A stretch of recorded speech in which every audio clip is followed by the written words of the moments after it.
Tu crois que c'est l'amour qui te fait rester. Tu crois que ton cœur te pousse à supporter encore un peu, en espérant que demain sera différent. Mais la vérité est bien plus sombre. Tu ne restes pas par amour, tu restes par peur. Peur de l'inconnu, peur de la solitude, peur de reconstruire ta vie sans ce repère auquel tu t'es accroché trop longtemps. Alors tu choisis la douleur familière plutôt que l'incertitude. Mais comprends bien une chose. Rester dans une relation qui te détruit, c'est comme s'accrocher à une corde en feu. Plus tu refuses de lâcher, plus elle brûle ta peau. Tu saignes, tu cries, mais tu continues de tenir. Tu crois que c'est la force, alors que c'est la faiblesse. Ce n'est pas de l'amour, c'est une prison invisible dont tu es le gardien et le prisonnier en même temps. Chaque jour tu te répètes la même histoire, je reste parce que je l'aime. Mais ce n'est pas de l'amour, c'est une illusion entretenue par ton esprit pour justifier ta peur. L'amour ne fait pas de toi une épave, il ne te réduit pas en poussière, il ne t'humilie pas. Ce que tu vis n'a plus rien à voir avec l'amour, c'est une dépendance. Comme un fumeur qui allume sa cigarette en toussant, tu continues de chercher ce qui t'abîme. Et pire encore, tu t'inventes des excuses. Tu dis que personne n'est parfait, que chaque couple a ses problèmes.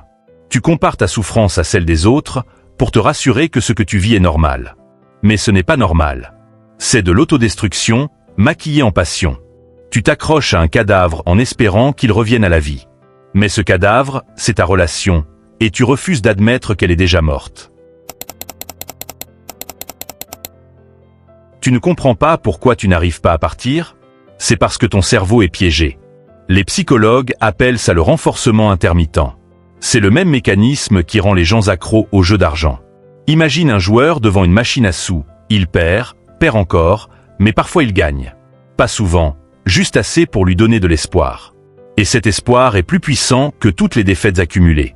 Dans ta relation, c'est pareil. Parfois tu es rejeté, ignoré, méprisé. Mais parfois, tu reçois un mot doux, un geste tendre, un sourire.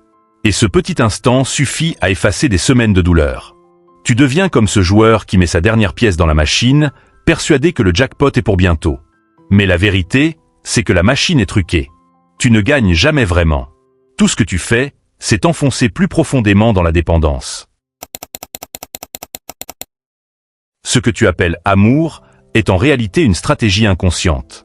L'autre a compris tes faiblesses, tes blessures, ton besoin de reconnaissance. Alors il ou elle te donne juste assez pour que tu survives, mais jamais assez pour que tu sois épanoui. C'est comme donner une goutte d'eau à un homme qui meurt de soif. Tu crois que ça te sauve, mais en vérité ça t'empêche de chercher une vraie source. Et toi, tu t'accroches à cette goutte comme si ta vie en dépendait. La manipulation ne se voit pas toujours. Elle est subtile.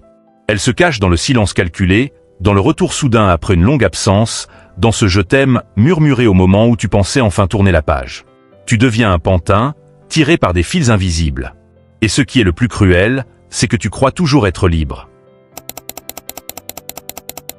Un jour, tu regarderas en arrière et tu comprendras que partir n'était pas une défaite, mais une libération. L'amour n'est pas censé t'éteindre, mais t'illuminer. Si aujourd'hui tu souffres, ce n'est pas parce que tu es trop sensible, ni parce que tu n'as pas assez donné. C'est parce que tu n'étais pas au bon endroit. Alors choisis-toi.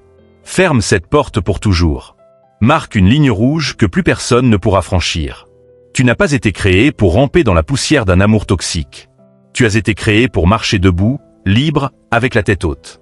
Et quand ce jour viendra, tu ne regretteras pas cette personne. Tu regretteras seulement de ne pas avoir eu le courage de partir plus tôt. Alors pourquoi tu restes? Parce que partir, c'est regarder ton vide intérieur en face. C'est affronter la question que tu évites, est-ce que je mérite mieux? Tu restes parce que tu as peur que la réponse soit non. Alors tu acceptes les miettes, tu prends les coups, tu encaisses les humiliations, en te convainquant que c'est ça, l'amour. Mais la vérité, c'est que tu t'es trahi toi-même.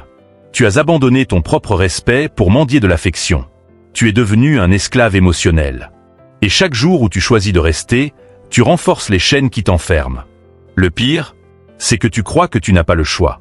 Mais le choix, tu l'as toujours eu. Seulement, tu refuses de le prendre. Chaque jour tu te répètes la même histoire, je reste parce que je l'aime. Mais ce n'est pas de l'amour, c'est une illusion entretenue par ton esprit pour justifier ta peur. L'amour ne fait pas de toi une épave, il ne te réduit pas en poussière, il ne t'humilie pas. Ce que tu vis n'a plus rien à voir avec l'amour, c'est une dépendance. Comme un fumeur qui allume sa cigarette en toussant, tu continues de chercher ce qui t'abîme. Et pire encore, tu t'inventes des excuses. Tu dis que personne n'est parfait, que chaque couple a ses problèmes. Tu compares ta souffrance à celle des autres pour te rassurer que ce que tu vis est normal. Mais ce n'est pas normal. C'est de l'autodestruction, maquillée en passion. Tu t'accroches à un cadavre en espérant qu'il revienne à la vie. Mais ce cadavre, c'est ta relation, et tu refuses d'admettre qu'elle est déjà morte.